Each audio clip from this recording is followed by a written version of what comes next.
बिहार विद्यालय परीक्षा समिति यानी बिहार बोर्ड ने अपना नया गाइडलाइन जारी कर दिया है और इस गाइडलाइन में बिहार बोर्ड ने सबसे ज्यादा फोकस ओएमआर शीट के ऊपर ही किया है।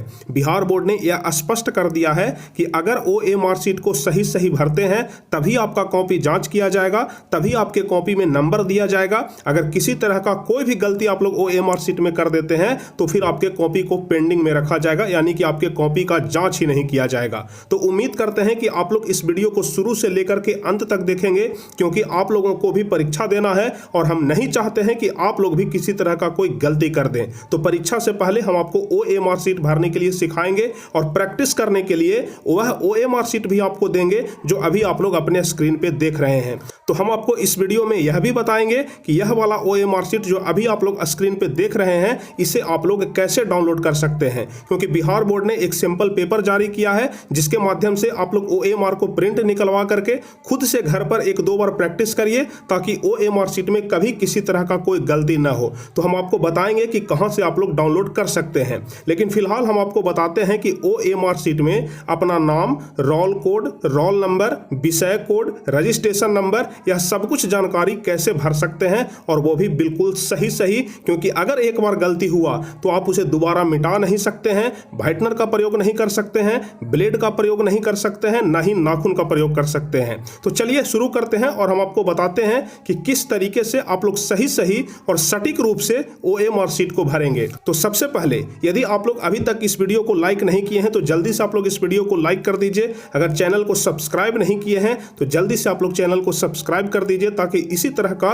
हेल्पफुल वीडियो आपको आगे भी मिलते रहे। तो चलिए हम आपको बताते हैं कि ओएमआर शीट कैसे भरा जाता है। तो सबसे पहले इस ओएमआर शीट को दो भागों में डिवाइड किया जाता है, एक होता है बायां भाग और दूसरा होता है दाहिना भाग। तो बाएं भाग में क्या भरा जाता है और दाहिने भाग में क्या भरा जाता है हम आपको बारी बारी से बताएंगे। तो सबसे पहले हम लोग जानते हैं कि ओएमआर शीट के बाएं वाले भाग में क्या भरा जाता है। तो जैसा कि आप लोग यहां पर देख रहे हैं कि ओएमआर शीट के बाएं वाले भाग में सबसे ऊपर में आपको विषय भरना होता है। यहाँ पे आप लोगों को विषय भरना है। विषय में अगर विज्ञान का परीक्षा दे रहे हैं तो विज्ञान या फिर साइंस भरेंगे, अगर सामाजिक विज्ञान का दे रहे हैं तो अगर अंग्रेजी में भरेंगे तो सोशल साइंस लिखेंगे, अगर हिंदी में भरेंगे तो सामाजिक विज्ञान। उसी तरीके से मैथ, इंग्लिश, हिंदी, संस्कृत, यानी कि चाहे जिस भी सब्जेक्ट का परीक्षा हो आपको उस सब्जेक्ट का नाम सबसे ऊपर में लिखना है। और विषय के जस्ट नीचे आपको परीक्षा के बारे में भरना है कि आपका परीक्षा एनुअल है कि कंपार्टमेंटल है। अगर आप एनुअल एग्जाम दे रहे हैं तो एनुअल में टिक लगाएंगे, क्योंकि आप लोग फाइनल एग्जाम दे रहे हैं तो अभी आप लोग एनुअल में ही टिक लगाएंगे।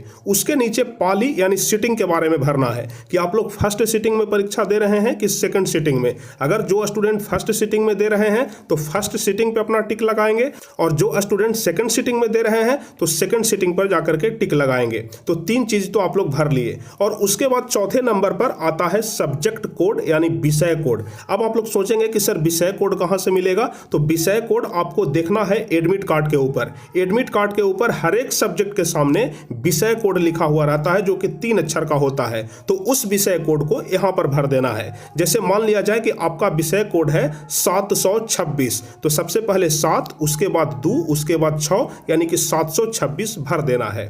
उसके बाद जब आप लोग उसके नीचे आएंगे तो आपको परीक्षा की तिथि मिलेगा। अब आपको यहां पर परीक्षा की तिथि भरना है। जैसे आप लोग अगर मैथ का परीक्षा दे रहे हैं तो मैथ 17 तारीख को है, तो यहां पर आपको 17 लिखना है, बीच में 2 लिखना है यानी कि दूसरा महीना है, और उसके बाद 22 लिखना है यानी कि आप लोग 2022 में परीक्षा दे रहे हैं, यानी कि 17 तारीख दूसरा महीना 2022। तो परीक्षा की तिथि भर देना है।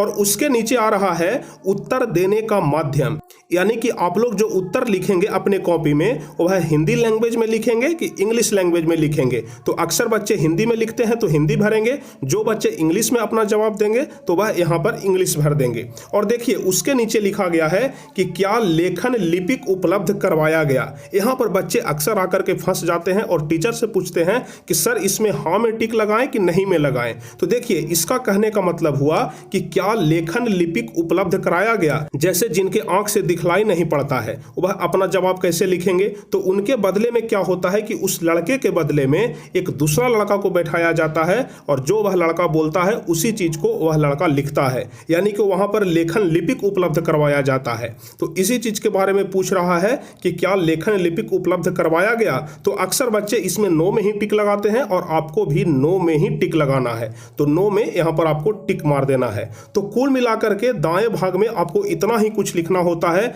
जिसमें सबसे पहले विषय, परीक्षा, पाली, विषय कोड, परीक्षा की तिथि, उत्तर देने का माध्यम और क्या लेखन लिपिक उपलब्ध करवाया गया, हाँ या नहीं। कुल मिलाकर के आपको 7 चीज यहां पर भरना होता है बाएं साइड में।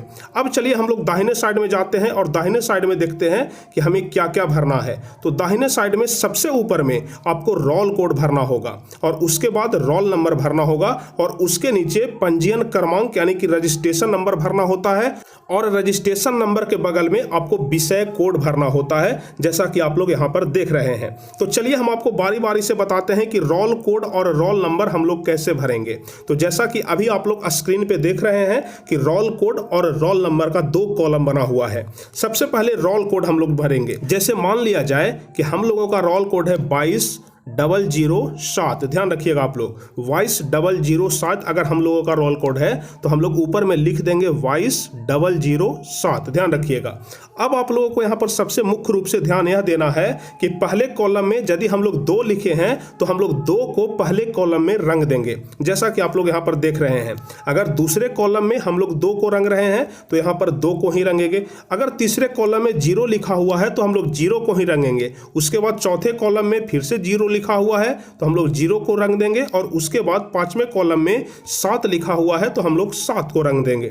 तो कुल मिलाकर के जो कुछ भी आप ऊपर में लिखते हैं तो उसे ही नीचे कॉलम में रंगना होता है। अगर मान लिया जाए कि आपका रोल नंबर है 1 2 3 5 7 8 9, तो 1 2 3 5 7 8 9 अगर आपका रोल नंबर है तो 1 के सामने वाले कॉलम में 1 को रंग देंगे, 5 के सामने वाले कॉलम में 5 को रंग देंगे, 3 के सामने वाले कॉलम में 3 को रंग देंगे। इसी तरीके से जो भी कॉलम आपके सामने दिखाई पड़ रहे हैं, जो भी रोल नंबर आप लोग यहाँ पर लिखे हैं, उस रोल नंबर के नीचे वाले कॉलम में उसी चीज को रंगेंगे जो आप ऊपर में लिखे हैं। तो उम्मीद करते हैं कि रोल कोड और रोल नंबर आप लोग अच्छे तरीके से भरना सीख गए होंगे।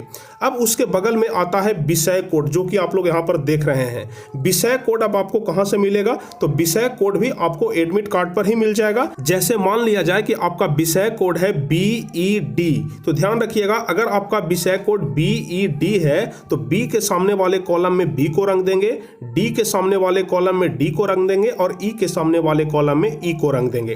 तो आपको यही ध्यान रखना है कि हम लोग जो कुछ भी ऊपर में लिख रहे हैं उसी चीज को हम लोग नीचे रंगेंगे। अब उसके बाद नीचे लिखने के लिए आता है रजिस्ट्रेशन नंबर, जो कि बहुत ही ज्यादा महत्वपूर्ण होता है। तो रजिस्ट्रेशन नंबर को आप लोग कैसे लिखेंगे ध्यान से समझिएगा। मान लिया जाए कि आपका रजिस्ट्रेशन नंबर है 22-007, ध्यान से आप लोग समझिएगा। मान लिया जाए कि आपका रजिस्ट्रेशन नंबर है 22-007 3 5 8 9 4, उसके बाद लास्ट में ईयर रहता है तो 2022 होगा, तो सिर्फ 22 लिखा हुआ रहेगा।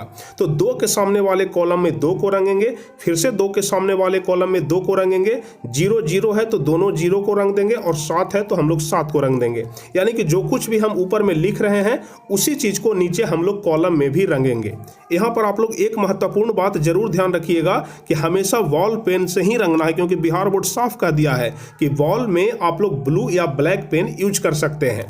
तो आप लोग हमेशा ब्लू और ब्लैक कलर का ही पेन यूज करेंगे और उसी से आपको यहाँ पर गोला को रंगना है। तो उम्मीद करते हैं कि यहाँ पर आप लोग रजिस्ट्रेशन नंबर को भी बड़े आराम से रंग लेंगे, किसी प्रकार का कोई दिक्कत नहीं होगा। और सबसे अंत में और लास्ट में यहाँ पर लिखने के लिए आता है परीक्षार्थी का पूरा नाम, यानी कि जो भी आपका नाम है यहाँ पर आप लोग लिख देंगे। उसके नीचे आता है विषय का पूरा नाम, तो यहाँ पर आप लोग विषय का पूरा नाम लिख देंगे। जैसे साइंस है तो साइंस लिख देंगे, सोशल साइंस है तो सोशल साइंस लिख देंगे, मैथमेटिक्स है तो मैथमेटिक्स लिख देंगे। उसके बाद रोल नंबर आपको यहाँ पर शब्दों में लिखना है। जैसे मान लिया जाए कि आपका रोल नंबर है 3 5 8 9 4, तो यहाँ पर आपको लिखना है 35,894। ध्यान रखिएगा, अगर आपका रोल नंबर है 35894 तो आपको भरना है 35,894, क्योंकि साफ तौर से लिखा गया है इन वर्ड्स, यानी कि शब्दों में लिखना है।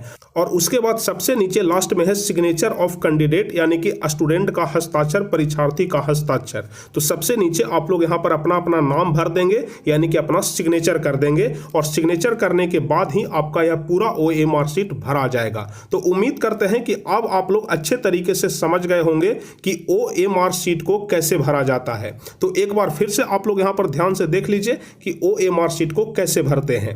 अब आप लोगों को हम बताते हैं कि इसे आप लोग कहां से डाउनलोड कर सकते हैं। तो इसे डाउनलोड करने के लिए आप लोग गूगल पे जाकर के सर्च करिए boardmantra.in। ध्यान रखिएगा, इस चीज को यानी कि इस OMR शीट को डाउनलोड करने के लिए अपने अपने मोबाइल में क्रोम ब्राउजर में गूगल पर जाकर के सर्च करिए boardmantra.in।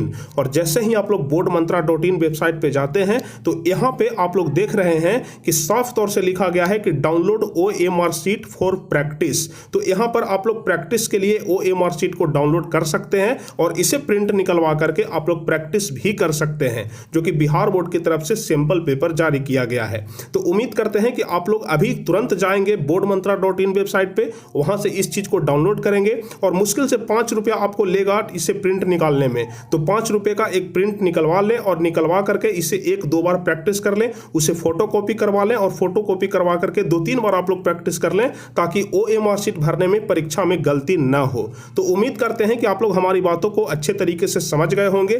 अब यदि आपके परीक्षा में आता है OMR शीट भरने के लिए तो आप लोग बिल्कुल भी गलती नहीं करेंगे। और एक सबसे महत्वपूर्ण चीज जो कि हम बताना भूल गए, ऊपर में यहाँ पर जो आप लोग 8 अक्षर का नंबर देख रहे हैं 00480156, यह OMR शीट का नंबर है। और जब आप लोग परीक्षा दे रहे होंगे उस समय टीचर आपके पास आएंगे और यह वाला नंबर नोट करेंगे। तो उस समय आप सब काम छोड़ करके पहले सही सही यह वाला नंबर नोट करवा दीजिएगा, क्योंकि जब तक आप लोग OMR शीट का नंबर शिक्षक के कॉपी पे नोट नहीं करवाइएगा आपका कॉपी जांच नहीं होगा। अगर जांच भी हो जाएगा तो फिर इसे वैलिड नहीं माना जाएगा, यानी कि इसे मान्यता नहीं दिया जाएगा। तो उम्मीद करते हैं कि आप लोग अब अच्छे तरीके से समझ गए होंगे कि OMR शीट को कैसे भरा जाता है। बहुत ही ज्यादा मेहनत लगा है इस वीडियो को बनाने में, तो हम उम्मीद करते हैं कि आप लोग इस वीडियो को ज्यादा से ज्यादा लाइक करेंगे, शेयर करेंगे, और जो नए स्टूडेंट हैं तो जल्दी से चैनल को सब्सक्राइब भी कर लेंगे, ताकि आगे इसी तरह का वीडियो आपको मिलते रहे। तो चलिए, उम्मीद करते हैं कि आप लोग हमारी बातों को अच्छी तरीके से समझ गए होंगे,